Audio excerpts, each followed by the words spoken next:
Yay, someone's already in. Hey, Jack. Oh my gosh. I know I'm so iconic, obviously. So today I had the full intention to come to this live stream prepared to floor you, blow you away with my ability to make these super awesome high-waisted pants. But I've had the laziest day ever. I had a deadline this morning that kept me up until 5 a.m. So then, being as I am, I ended up going back to sleep at 7 a.m. and then sleeping until 5 p.m. and then just binge watching the show Modern Love for like the rest of the evening. So I've not prepped anything for this video, so we are going to learn together how to make these high-waisted pants. Let me get my sketch, just because even though it's a super, okay, I'm not dying, just tripping. Even though my sketch is like really loosely done, it's always good to have something to refer back to during the process, so you don't make some really hideous mistakes. Okay, so what we're gonna do is start by getting rid of all of this because this is future. We don't need this stuff right now. This is the final fabric that we're gonna use to make the pants. We're like 10 steps away from that, so get rid of that. And then we're gonna need our slopers. Slopers are your base pattern. So if you are like just starting out sewing and you've never gone to design school or taken any classes, you probably have never worked with slopers. You probably just buy patterns from the store and then you cut those and put them on the fabric and just you're able to go about making whatever you want to make. If you're not going to use a paper pattern from the store, if you want to like create your own design, you start with slopers, which is how you build a pattern. So this is your base pattern. You start with so this is like a basic leg. Pretty much looking at this, it's like a grandma pant right here, what we're looking at. Also, looking at this, I'm kind of like, what size is the sloper that I grabbed for this? I think this is a size 10, but a mannequin size 10 is probably like a size 6 maybe. My mannequin itself is a size 2, it's a size 6 for like the fashion world, but that's like a size 2 in reality, like what you would buy from the store. So these are a little bit big, but that's okay because once we try on the sample version of the pants, we can take them in if we need to. And sometimes it's better to work with something a little bigger than something too small because it's always easier to go down than to go up. So sloper, that's the first step. Second step is you need paper, preferably a roll of paper. I buy my rolls of paper, or have in the past, bought them just from like Walmart or Joann's or Michael's, anywhere that sells like large rolls of paper, usually in the kids section. Now I live in New York, so I could actually get paper from any garment store, but I already had this, so this is what I'm using. Okay, so what we're gonna do is pull this stuff aside. Also, actually first, I had my slopers folded in half in a really weird way, so they're falling apart. So let me take this up really quick. All right. So if anyone's seen my video from yesterday, I just got off the phone with my friend, and I'm so annoyed because I have not been on YouTube actually today, surprisingly. It's basically all I've been doing since, gosh, I really want to stop saying which is on the topic of the video I posted yesterday. But yeah, I spend a lot of time on YouTube when I'm not working. So it's pretty impressive to myself that I haven't been on YouTube today, but very sad to find out that the video I posted had all my B-roll left in the video 15 minutes after the video was supposed to end. So if you want to see how stupid I am, you can go ahead and skip to the end of that video and see the remainder of my B-roll, and you can see how I make a obnoxiously good cup of instant coffee, which I feel like is highly underrated. I'm a really good hostess. I don't know if any of you have ever been to my lovely abode, but if you have, you know I'm a fantastic hostess, and I typically only make instant coffee because I'm obsessed with it.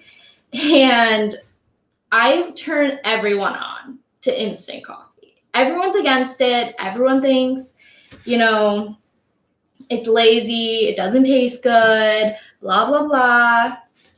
In America, it's a very weird thing to drink instant coffee, but I promise you, it's amazing. And if you ever come here, it's all I'm going to make you. I mean, we do fully have a coffee pot, but again, we're just like so lazy. So, and also we just drink so much coffee in a day. Like, it's just easier for the instant, which actually now I'm thinking about it and I'm like really disappointed I didn't make coffee before this live stream. I was a bit distracted. So I guess I'll have to do without. Otherwise, I'd literally have to walk away. Wait, what? Try the whipped instant coffee with almond milk. Hey, Mora.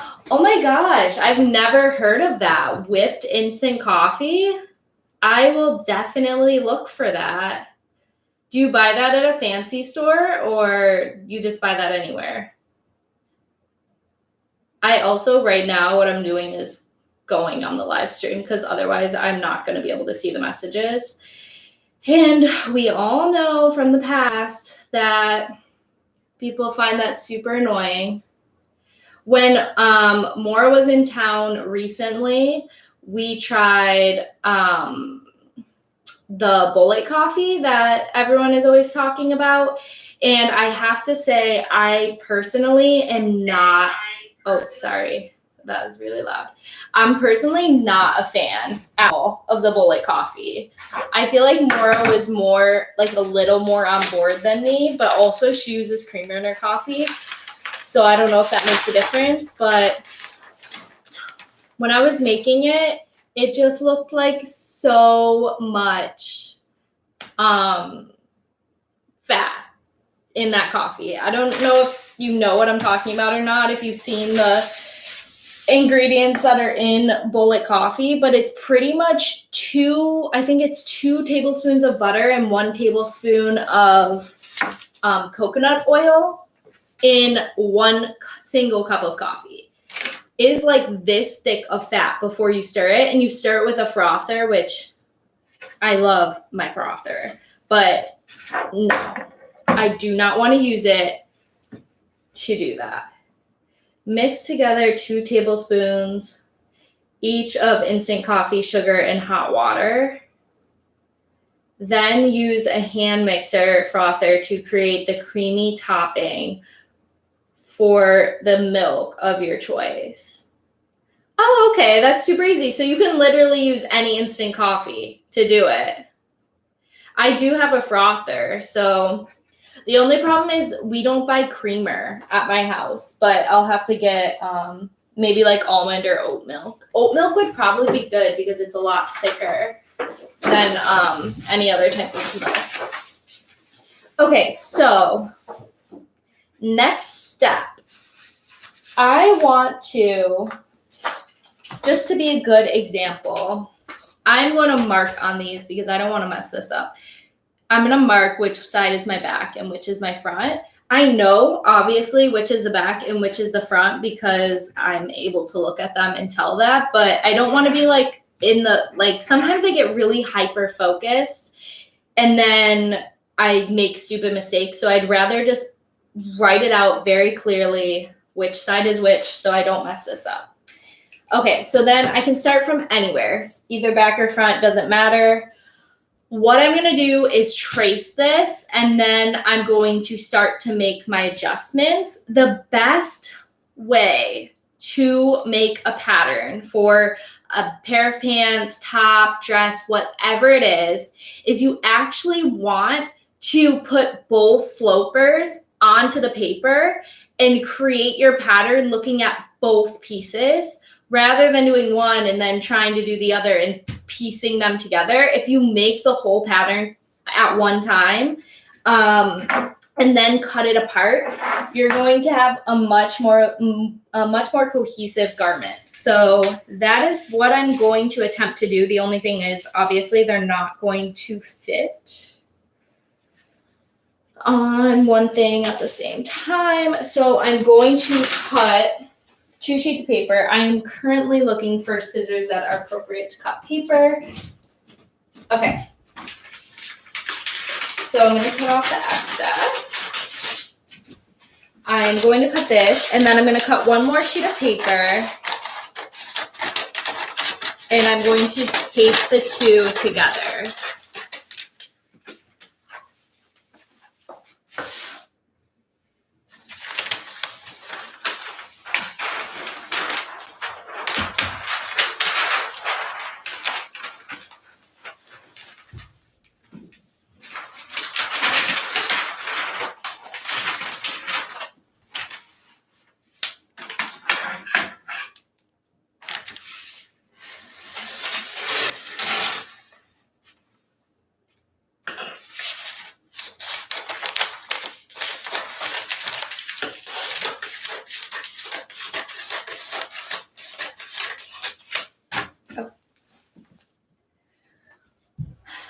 Okay.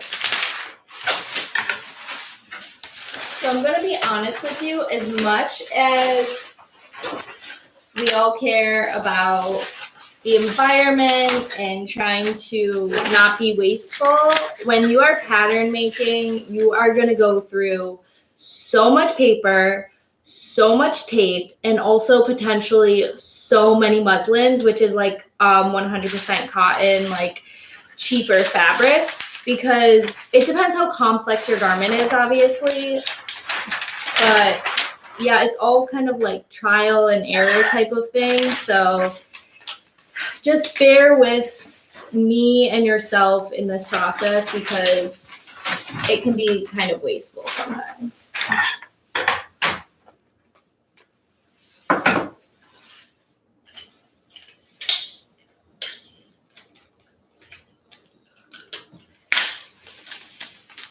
I feel like the most frustrating bit is if you run out of tape halfway through the process. I always try to have so much tape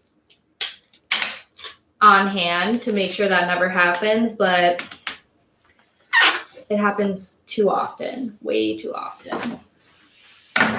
So I really want to make sure that this doesn't, because I'm making something so long, I want to make sure there's no chance that this paper like falls apart halfway through the process. So I'm going to tape it together on one side, flip it over, tape it together on the other side, and then flip it back over.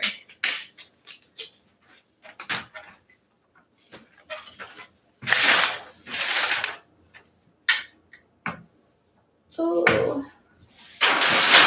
it's on my side.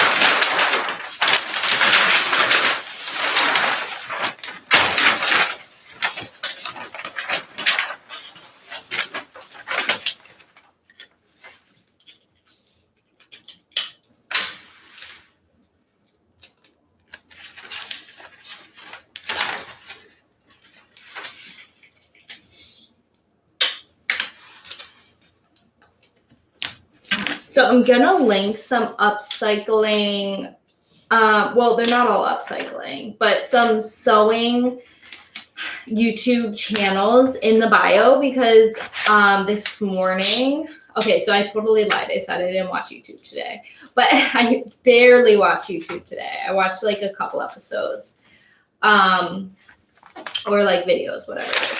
But anyway, so I've been checking out some sewing YouTubers lately, some new ones that I haven't seen before. And I discovered a couple new ones that are really, really fantastic. One is an upcycler, and he's super inspiring. His ability to drape, taking old clothes and then just draping on the mannequin freeform and like discovering something really unique and beautiful is so amazing. And his videos are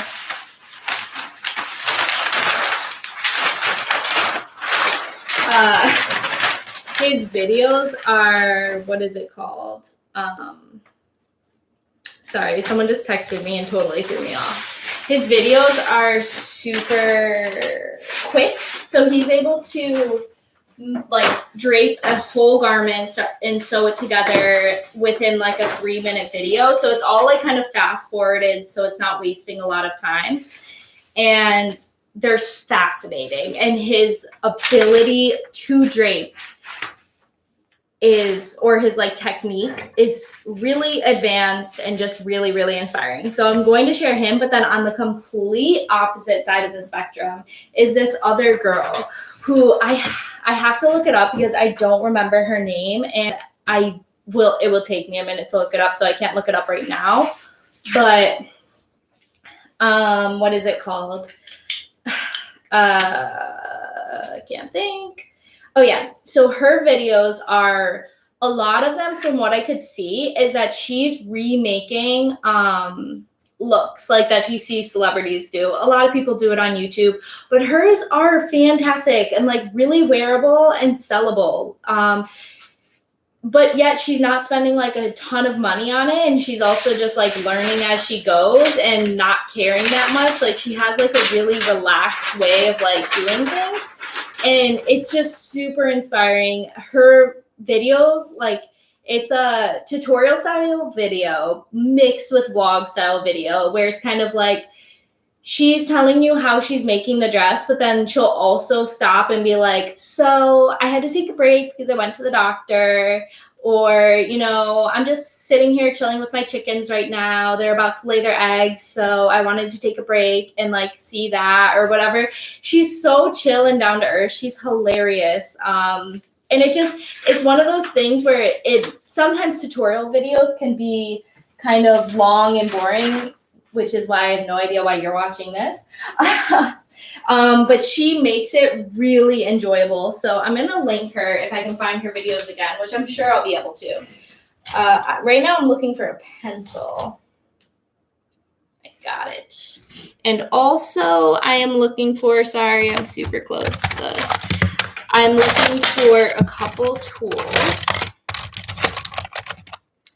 And I'm looking for a couple types of pencils because I can be kind of picky and I'm not sure what I want yet. Okay, all things I should have planned on ahead of time, but you know. And I'm looking for an eraser as well. Pencil erasers, like the eraser on an actual pencil, cannot be trusted and is not what you should be using during this process. Okay, so tools I'm going to be using. My eraser. Absolutely love these. You need it in your life. Regular number 2 pencil, like you use during a test at school.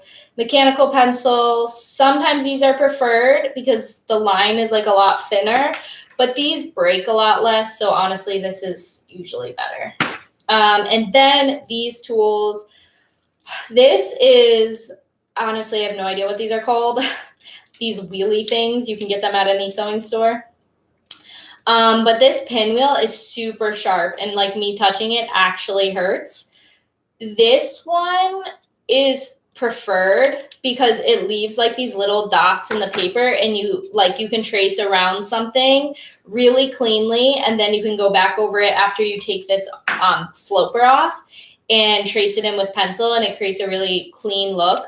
I'm somewhat nervous about doing this on my white linoleum table that's slightly new.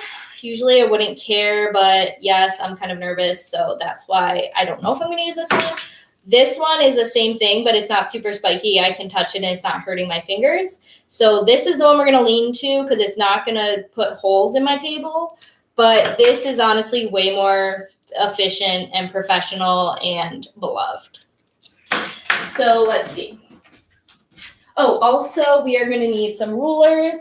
I have this broken ruler. This is the preferred ruler. If you, it's normally 12 inches. This is a little over 6 inches because I broke it in half when I was traveling. It used to be taped together. Clearly you can see that, but I don't know what happened to the other half. But, you know, this is preferred because it's clear.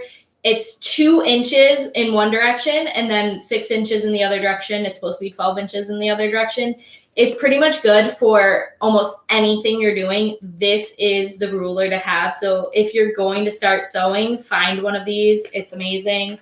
Maybe one day I'll get a bigger one, but honestly, I'm always traveling and stuff. So this fits way better in my tiny suitcase. So whatever. Then this again. So when you're like, one, I travel and I live between multiple places, so things happen. But also, like when you're going to sewing school for like fashion design and sewing, you're also carrying your stuff to and from. So if these things break all the time, and this is like the third one that has broke, so I just always tape it together and do what I can with it. This is a French curve. If you Google French curve and you try to buy one, sorry, the way that I have my camera, I have to sit or my head's cut off. So I'm sorry that you're only looking at my mouth like this whole time. But if you do try to buy a French curve, this look, well, it's so hard to see right now because, okay, this is what it looks like. I still don't know if you can see it, but this is the one you want. Other ones will come up, and this one is a lot harder to find, I feel like. I only ever see this when I actually go to the store in New York and buy them there. And I should really just stock up on them because when I try to buy them online, it's always, there's so many other curves out there and they're not right. This one creates the most beautiful curves. And if you test out like all the different curves, this is the one you're going to always go back to. So this one we need. But since we are doing a really big project, sorry, I'm looking around for my other rulers. Since we're doing a really big project, like as in pants, we need 2 other things to start. If I don't fall and break my neck. I thought I brought them over here, but maybe I didn't. Okay, no, I didn't. They're over here. So then these are essential for either like long dresses or most specifically pants because, okay, here's your elsewhere. Obviously, this is how you get a right angle if you need one. This elsewhere, honestly, I use this the least. I feel like out of all of this equipment, if I was traveling and gonna pattern make like on the go, obviously I would not bring this because it's huge. But if you need to make a right angle, obviously this is preferred. And also if you need to make a really long straight line, this is a great thing to lean on. So that is an option just in case we need it. This is essential for pants. This is a hip curve. So obviously it's the shape of a hip. Voila. So that's how you're gonna get a really, really nice straight line for your hip. So now let's get to work. Let's try to make this work. Let me throw all these tools on the ground now. No, I'm just kidding.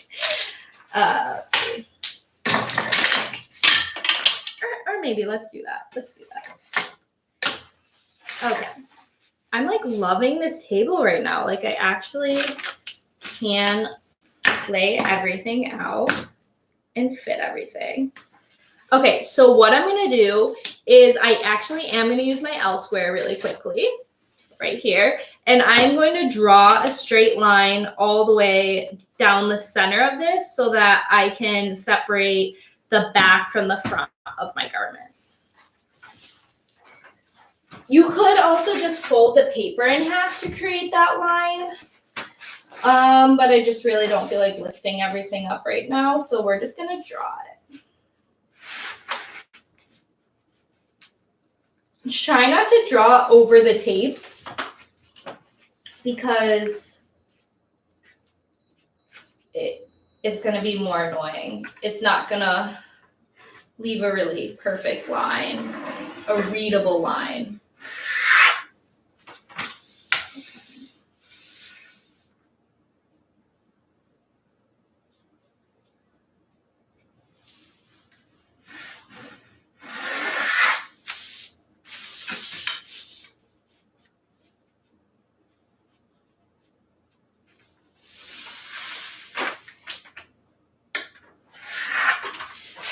Okay.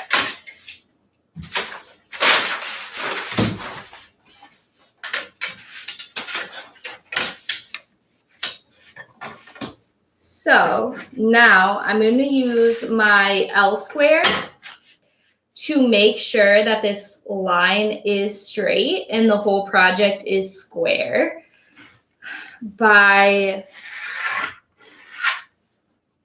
tracing the L from the top on both sides.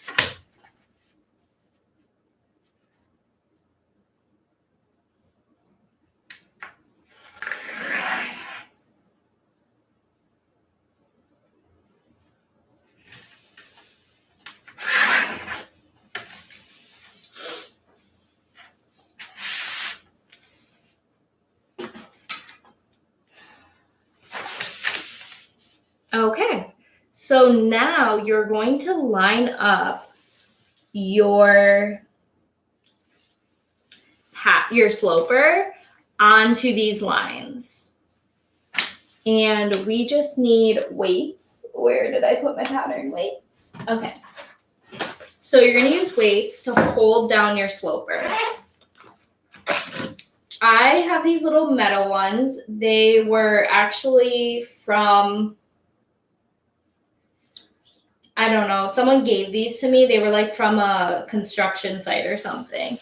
But these are the ones that you can easily buy in the store. They're kind of like little tiny bean bags, and you can also make these. And they just have like little metal beads inside to like weight down the fabric.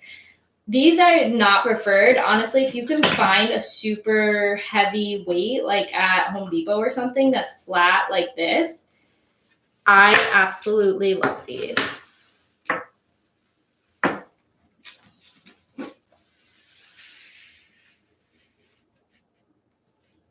So the way that I'm lining it up is I'm not forcing anything. If any part of the sloper does not want to sit against that straight line, that is perfectly okay. I just want to get it as close to the straight line as humanly possible.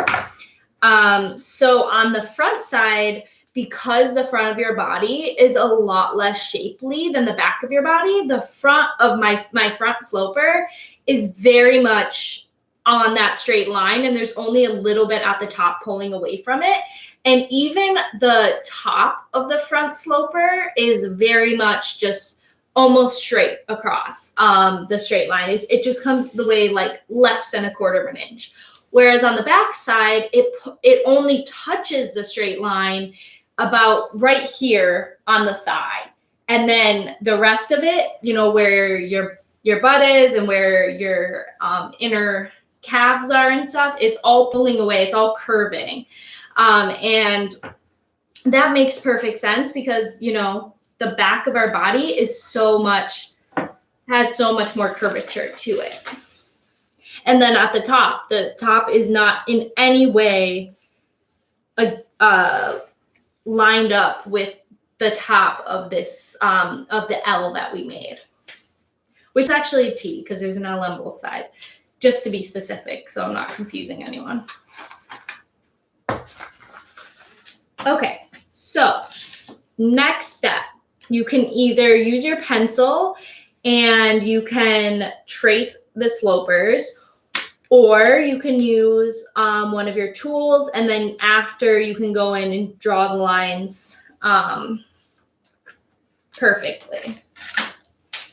Either or works. I'm just going to use a pencil, and then I'm going to save the tools for, I think, the next step.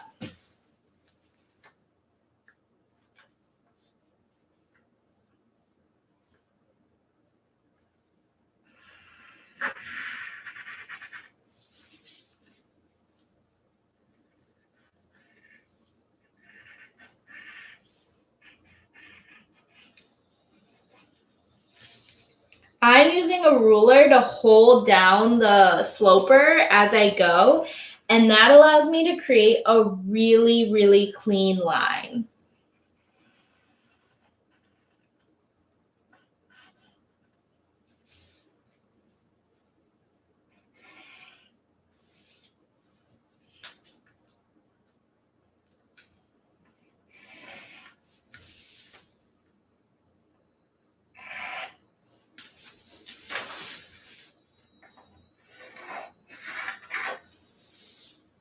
Also, sometimes people might just want to use the tool to copy the sloper because then they won't be what is it called? They might not have so many pencil drawings on their paper, which will make it cleaner and easier to read their pattern. But that's okay. I will just erase lines as needed.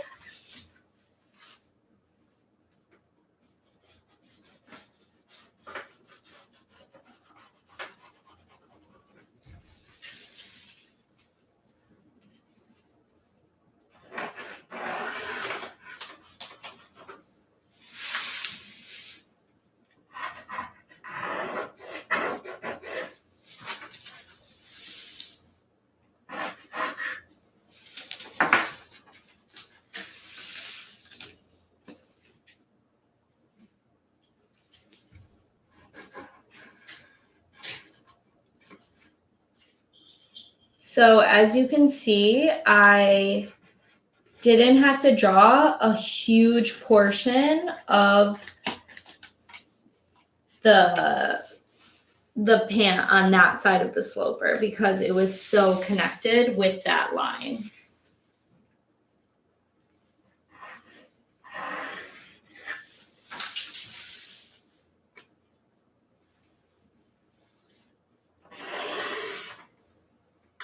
I also do highly recommend if you are going to create a studio in your own home.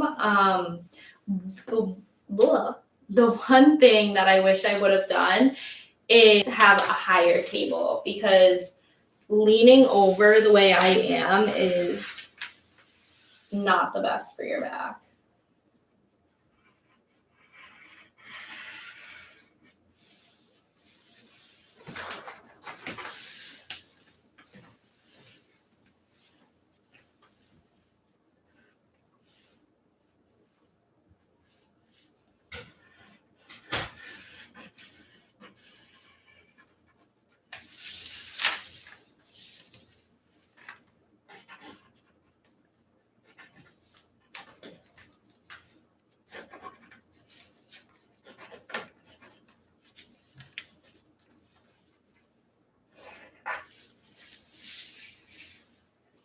So the one thing that I do need the tool for at this moment, and I'm going to have to use the super scary spiky tool, is to draw my darts in. Unless I just want to do it you can do it two ways. You can actually trace the exact dart, or you can just, there's a little dot poked out at the end of the darts, and then you can draw a line and you can create your own dart off of knowing what that dot is at the end and knowing where the little dashes end.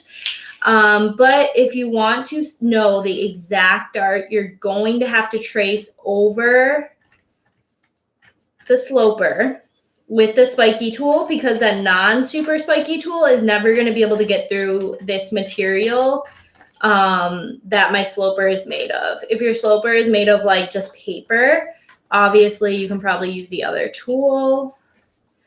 But again, because this material is so thick, I think it might be safe. I'm a very risky person in this way, but I think it's safe and it's not gonna like go through to my table because this material is so thick.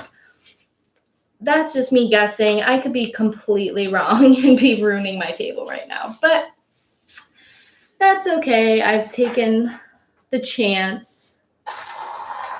I also didn't push down super hard, so if it didn't go through, again, it's not the end of the world. You can create a dart if you know where the end point is and you know where the two brackets start.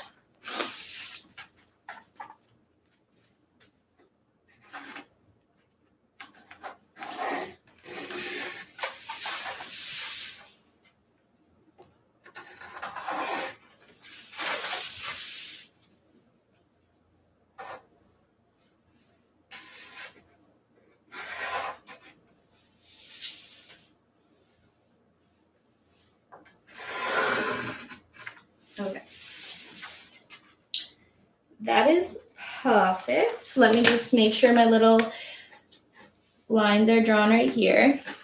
Okay, so I actually don't think I am going to, oh, also, I think I want to try to, I have, sorry, I just like changed streams of thought halfway through that.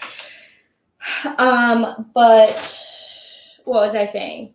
I don't think I'm going to use darts because I'm paneling. So I'm actually going to remove any dart. I'm going to cut away those darts, which I will show you what I mean by that as I do it. But as far as the front of the pants go, this pant sloper has a gather on the front end and then two darts on the back end.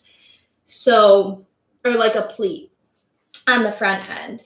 So we don't want the pleat either because they're paneled denim. So we just want them to be super fitted. So I'm poking a hole in what I believe is what would be the apex maybe of the dart, like the middle point of the dart if this wasn't a pleat and it was a dart. I'm poking a hole in that and then sticking my pencil through it so that there is a little dot. I have to make sure it's really, okay, that there's really a hole in it. Okay, cool. So that I can change that from a pleat to a dart and then again cut that away for the paneling. And yeah, so let's see how this turns out. And again, it actually might work out really well that these are, I believe, a size 10. Imagine if I'm wrong and they're a size 6 and then they end up being super small. No, I really think they're big. I have no idea. Maybe they are a size 6 though, which is a size 2. Well, we will find out by how well they fit me. Or maybe I just don't know myself at all. But yeah, if they are bigger, if they're a size 10, when we cut them, like cut the panels and stuff, they're going to get smaller because it's adding a lot of seams. Of course, if you don't want them to get smaller, that's okay. Just always keep adding seam allowance. But if I don't add the extra seam allowance to the panels, then they will become a smaller size, which we'll figure out which one to do once I realize, you know what, let's be smart about this. Let's find out what size these are. I have here cut up from yesterday Zara pants. These are a size, I think these are a size 2 in America and an English size 6, which is similar to like a fashion size 6, I believe. Let's see how closely these match. Obviously, these are super skinny, so they're going to be a tiny bit smaller than this. Very much looks, well, I'm very short. These are a lot shorter than these. The leg looks smaller, but the top doesn't. Let me check the other pants I have because they're cut completely in half. So this is literally just the front panel. Is this really just the front panel? Because this is so tiny. Oh my gosh. Oh my gosh. That is hilarious. No, I was right all along then. If this is accurate, because these pants fit me. And I think they're either a 0 or a 2. Okay. I don't know how well you guys can see it because you're on my computer, so I can't really like lift you up. But actually, I already traced this, so I can lift this up. This is the difference. So I'm pretty sure that this sloper is a size 10 and that these pants are a fashion size 2. Which a fashion size 2, again, is the size of my a fashion size 6, which is the size of my mannequin, which is actually a size 2 in America. So, sorry, so complicated. But that's funny. Okay, so now I feel better because I was starting to be like, maybe I'm just overthinking things and these are actually my size. Okay, so what we're going to do now is we're going to create the panel effect. But first, we are going to make those darts. We're going to draw out those darts. And I can somewhat see them. And when I draw a dart, I use this amazing French curve almost every time. Sometimes you have a really subtle sloping dart, and then you can use the hip curve. But generally, a dart is done with the French curve, and then the curve of the hip is done with the hip curve.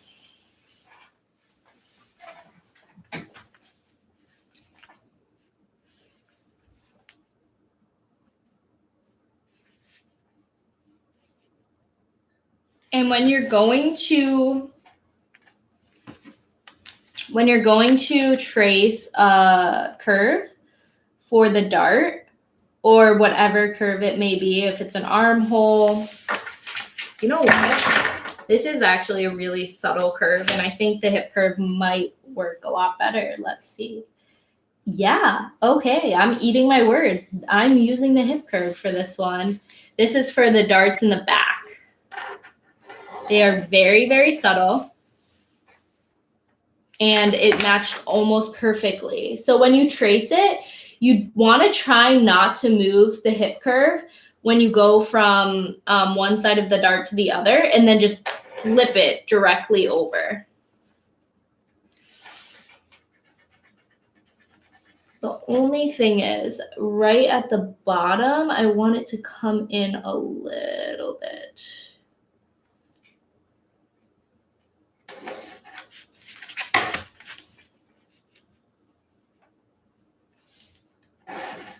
Okay. And that's how you're going to draw your darts. Okay, so let's try the other dart. The darts are probably going to be really similar because they're only like 1 inch apart.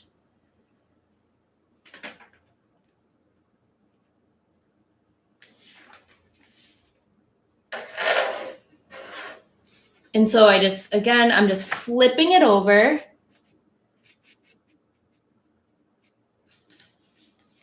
Drawing the other side of that dart. Okay. Alrighty. And now we have the front dart, which is very small. So the curve is going to be almost straight. So I'm going to go use the very bottom of the hip curve where it's practically straight. And I'm going to flip it over, again, trying to keep in the same spot. All this stuff is in my way.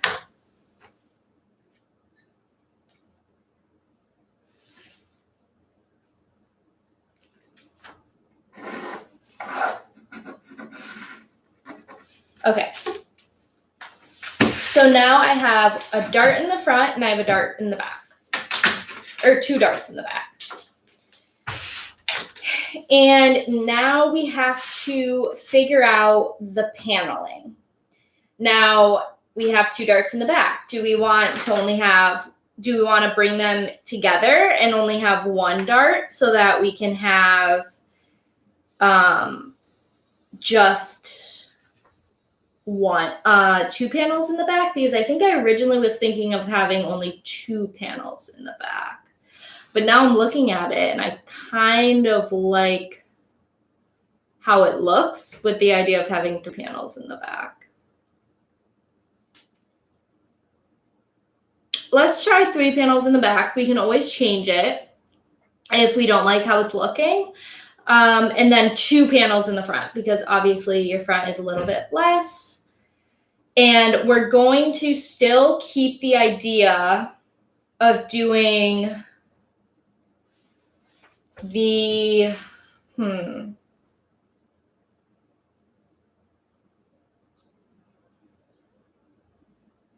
is this how I want it? We want to keep the idea of having the blue stripe going down the side and the middle being black. So I want the side stripe to be small. I like what it's looking like on the back, what's pre-formed because of the, it's 3 inches right now, which is this big. What could be the inner back panel, the side seam panel for the back, which, this big, pretty much, from here to here. Whereas, and then 2/3 of it is going to be black. And I really like that. So I want on the front and on the back, less than 2/3 to be blue. So let's start with the back because the back seems like it's going to be really, really obvious. And then the front seems like I might have to divide things up a little differently.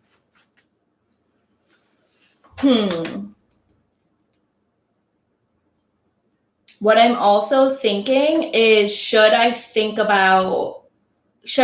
the outer shape of the pattern before I start paneling it, or should I just panel it because I want to panel it right now?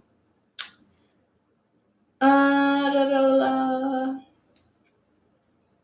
going to panel it, keeping the lines really straight, and then create the outer shell around it, I think, because the panel little seams should be really straight. I don't want them to curve with the body or whatever. Okay. So I said that we're never going to use this L square, and I keep going back to it. I love that. Okay.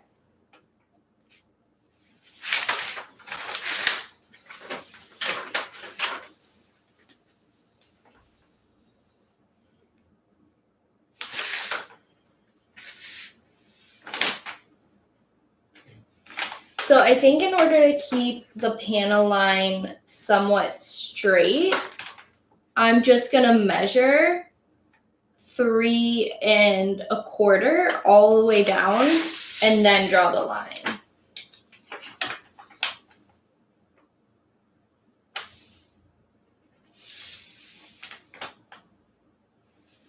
And I have not made a paneled pair of pants like this in a while. I did make a paneled pair of shorts, and I made it really quickly. I didn't really think about anything. I think I even used this sloper specifically to make them, and I can even show as an example how I did it.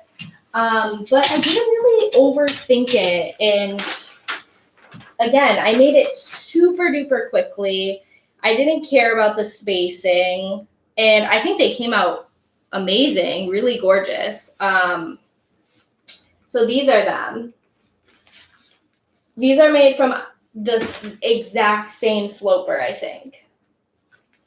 And this is the back, so you can kind of see how the panels are a little bit bigger in the back. And I want to do a similar thing where the smallest panels are the side, and that's going to be the blue part. So we can kind of use this garment as a reference. I'm looking at it now because these have not really been worn, and they're upcycled from a leather jacket, and it's really sad because it was pleather and not real leather. It's kind of like already crocking and breaking apart. So I should wear these a lot this summer because I don't think this fabric is actually going to hold up, sadly, now that I'm looking at it. But these are really gorgeous, and these are a great reference item. I'm so glad I remembered that. So yeah, I feel like looking at those and thinking about how quickly I made that pattern, I really don't want to overthink this one. I just want to start drawing out the panels. And you know what? I have an idea. in order to keep the panels straight, I'm going to do them from the straight line rather than the seam of the pants.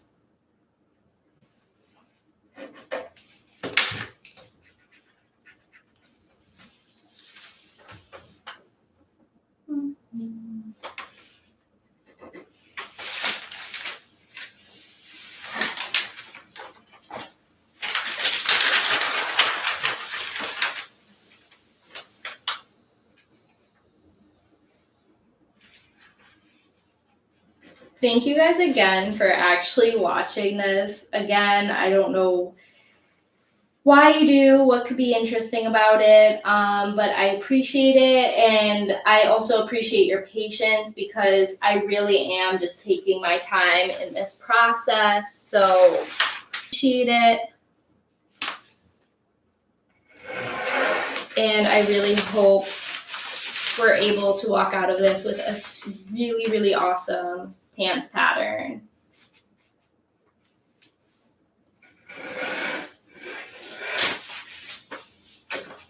Okay, so we got panel 1 done. It looks amazing. I wish I could show you. I feel like I'm gonna make a mess if I start lifting this paper up. But this is, again, it's, oh shoot, it's gonna be so hard to see because it's blinding light. Sorry if this is super loud and annoying. Okay. Panel 1 is there. I feel like that didn't help you at all seeing that, but I'm going to quickly draw panel 2 and 3, and then I'll show you after. And then we will knock out the first part. Or the front part. And I'm hoping we can walk away from this live stream with at least the pattern done, or at least like a huge chunk of it done. Thank you for your support, Mora. I question if you can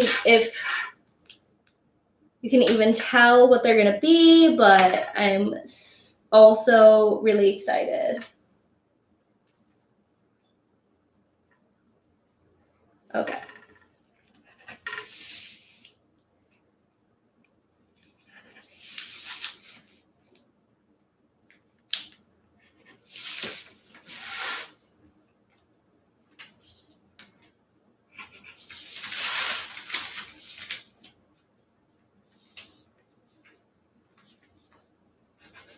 So again, we didn't add on the shape of the leg yet. So the panel is going to look like it's getting super narrow at the ankle, especially for the inner panel. Just remember, we are changing these from like a cigarette leg to a flare leg. So it will actually become a lot more boxy. And these are this pattern is high-waisted.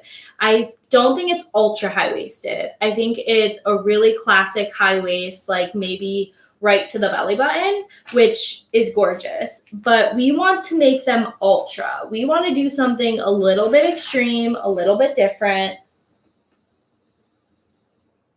What's a damn shame?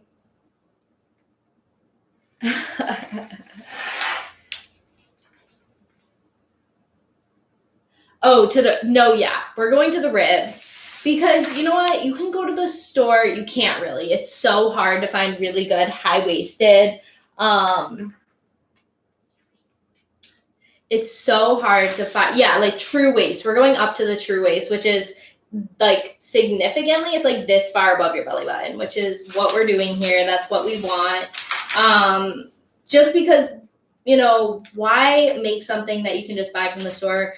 We want to make something that's so much better than what you can buy from the store. That is the goal here. I feel like one of my markings is way off because it's not lining up, and I was right. There is my eraser. But yeah, even like I was saying yesterday, it is hard to find a true high-waisted pair of denim. I feel like everything is more of a mid-rise, or it's high-waisted when you first buy it and then instantly shrinks and it goes to a mid-rise. At least that's my experience, being a little bit more on the curvy side, that none of my high-waisted pants ever last as being high-waisted, and it's super frustrating. Luckily, we're using pre-worn, pre-washed denim. So I have all 3 of my panels done now on this side. So you can see this is the outer panel, this is the outer panel, this is a side seam. These 2 are the inner panels, which are going to be black. The most inner one looks super big where your crotch area is, and then gets super tiny. But again, we're going to flare out this leg. And this is going like underneath your butt, inside your crotch, all of that stuff. So the illusion is not going to be like, oh, why is that panel so much bigger? It's just going to make sense on the body. So now we are going to, I'm going to flip this around so it's easier for me to use. We're going to the front side of the garment, and we are going to panel the front side. So again, I'm going to do it off of the side seam. But I want, like I said before, I want more of the front to be black than I want it to be blue. So if we're only going to have 2 sections on the front side, then I really want it to lean. But you know what? Now that I'm looking at this and how good these look, oh, I really love these. I think I'm going to do 3 panels. Yeah. I'm going to go for the 3. Sorry, I keep saying I'm going to go for the 3, and I'm just going to break it up. So we're going to move this dart.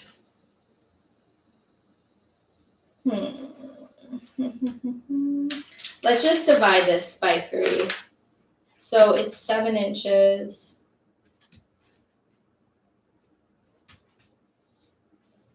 Okay. So we're just going to quickly mark off where we kind of want it to be. Maybe like 2.5.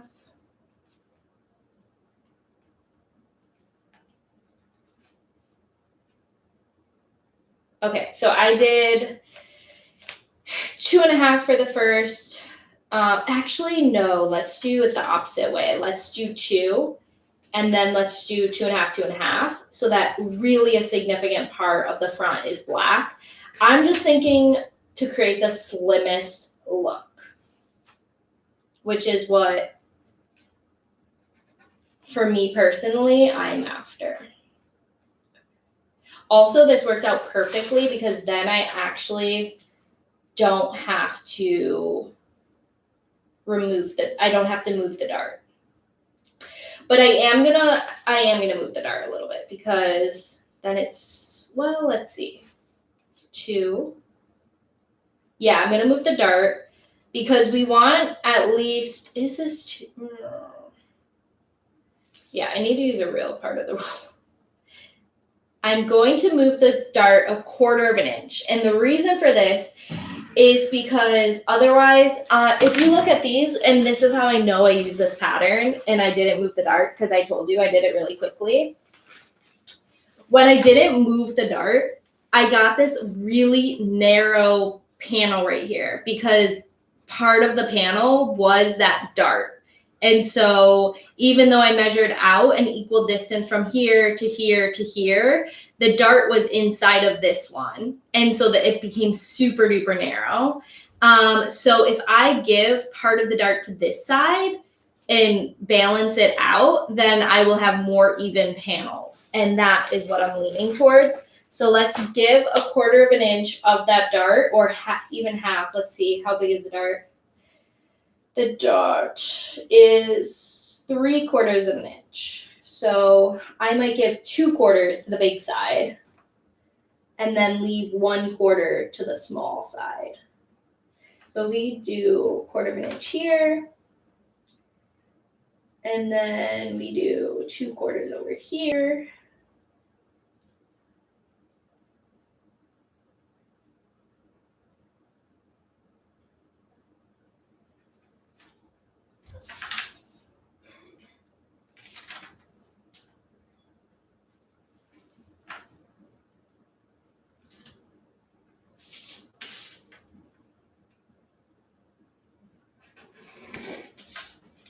Okay, I need my eraser.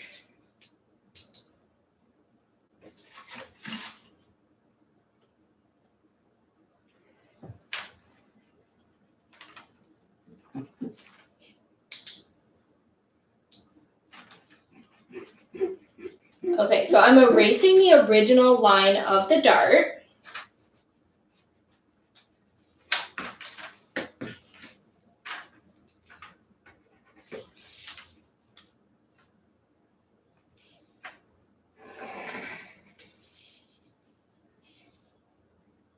And I'm redrawing the new line that we want to remove part from that inner panel. And now I just want to double check that my dart is similar to its original size, because we don't want to make it bigger at this point.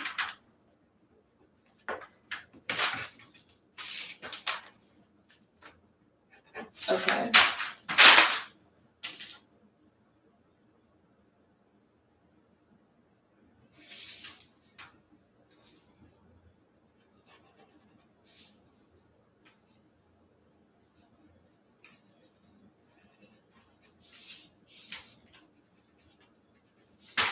Okay.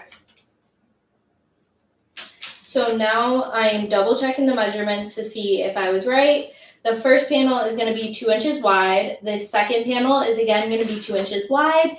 And the third panel is going to be just about 2 inches wide. So now we have 3 equal size panels. So that is awesome. And so now I'm going to, using that straight side seam again, I have this folded, so I want to unfold it just because I want to make sure I'm actually using the straight line and not guessing. I'm going to draw out the lines for the panel.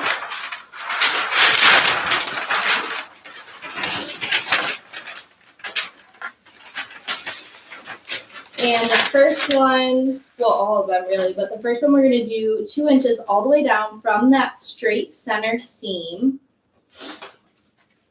Make sure you use the non-broken half of the ruler.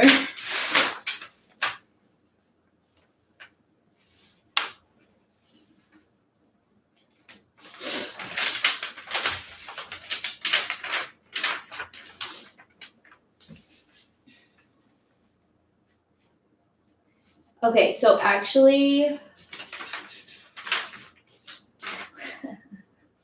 was I measuring the total wrong part of?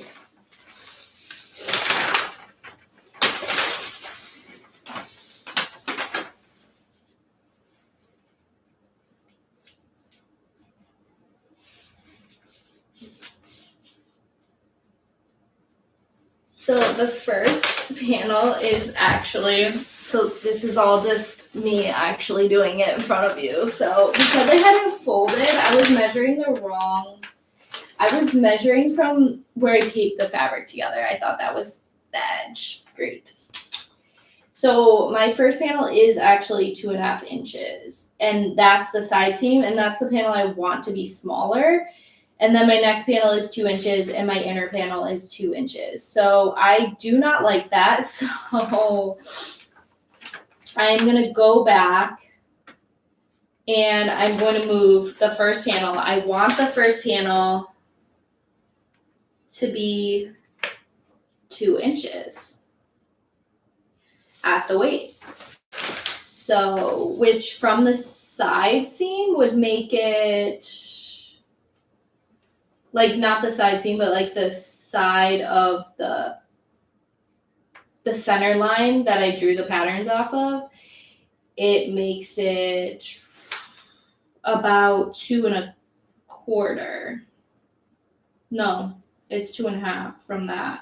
But that's fine, but it's 2 from the actual side seam of the pant. I don't know if I'm just rambling and confusing people at this point, but so now I need to move my dart again to fix this problem. So we have it in the right place now. But now the second panel is going to be, if I leave it, the second panel is going to be over 2.5 inches, which is not cool. So if I make the second panel 2.25 inches, then I'll change this panel to 2.25 inches, the inner panel. And what I'm gonna do is one more time move my dart with those new lines. Now you can see why you need a really good eraser, because it's a process. You make mistakes, at least I do, a lot, and then you just need to go with it and make sure that the lines are completely erased so that you don't read the wrong thing and continue to mess it up. So I moved that line to there, which means I moved this line to here. So I'm going to erase. That looks like.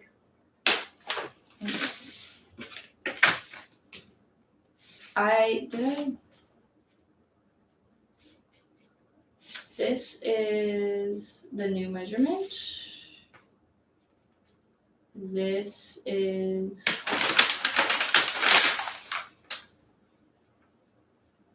the new measurement.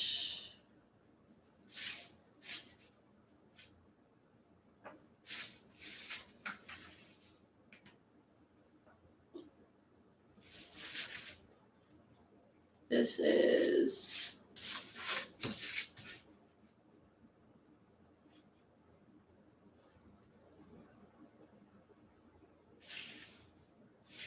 two and a quarter.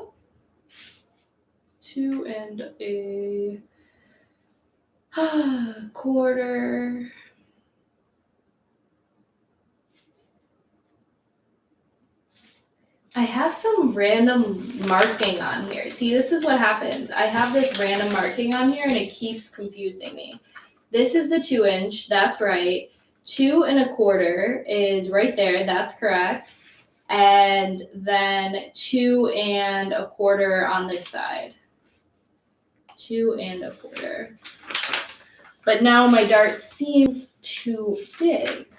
So that's why I'm confused. Why is my dart so big?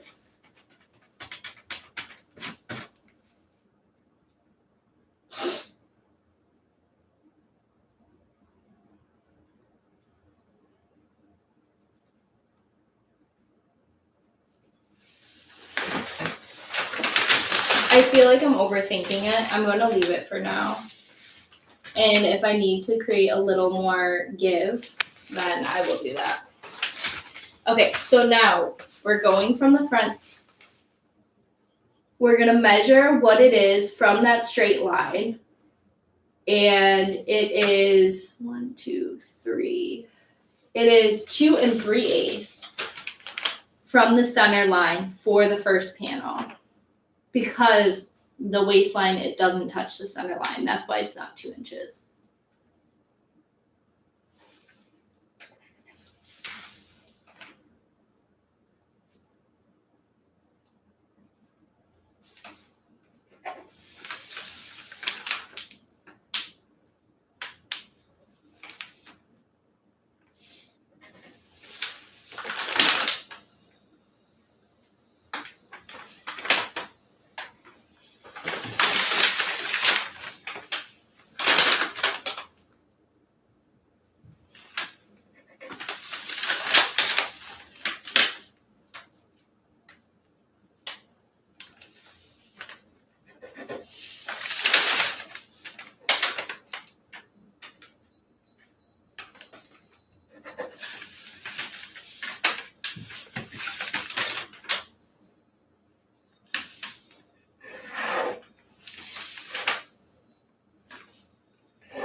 So now I'm going to put from 5¼ inches, a little dot all the way down, and this is going to create the second panel.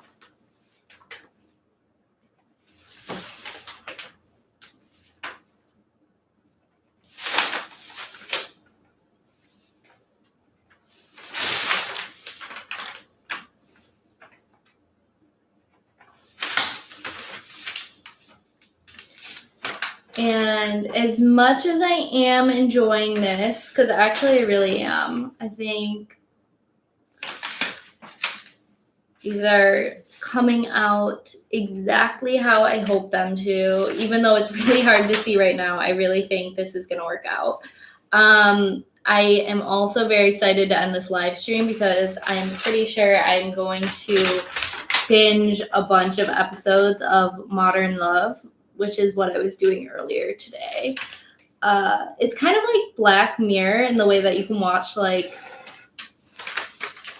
any episode at any point in time because they are not connected, but where Black Mirror is kind of, I don't know, like tech and psychology based or something.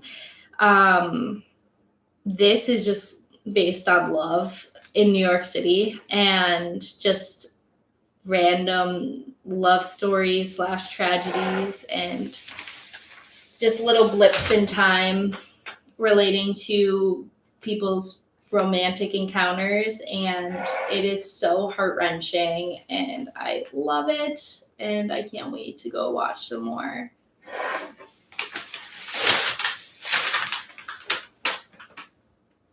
So I am almost done with the paneling here.